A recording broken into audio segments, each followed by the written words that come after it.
Harbeylar, assalomu alaykum, salomatmisizlar? Bugun 21-dekabr 2025-yil. Kamin Abbos Kamoliddinov 20 yoshni qarshiladi, tabriklasangiz bo'ladi. Bu yil juda ham omadli keldi. Xudoyimning eng zo'r ne'matlari bilan siylandik. Nima desanglar, bu insonlarni mehr-muhabbatiga erishdik. O'tgan yili 19 ga to'lganda o'zimga o'zim va'da berdim. Abbos, xudo xolisi 20 yoshga to'lganingda eng kamida seni butun O'zbekiston tanish kerak degandim. Qanchalik uddaladim yoki uddalamadim, buni kommentariyada yozib ketasizlar.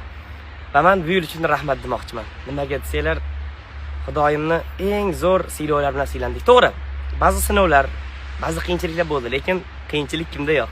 Bizning qiyinchilik kim uchundir orzudir. Men nima demoqchiman? Xudo xolisa keyingi yilga ham o'zim oldimga maqsad qo'ydim, bunga sizlar guvoh bo'lasiz. Agar uddalasam, keyingi yil uddalading deb yozib ketasizlar. 21 yoshga to'lishimgacha xudo xolasa o'zimni ba'zi bir orzularni amalga oshirgan holatda otam bilan onamni umriga jo'natishni niyat qildim. Sizlarning guvohligingizda, sizlarning qo'llab-quvvatlovinglar bilan albatta hammasiga erishamiz.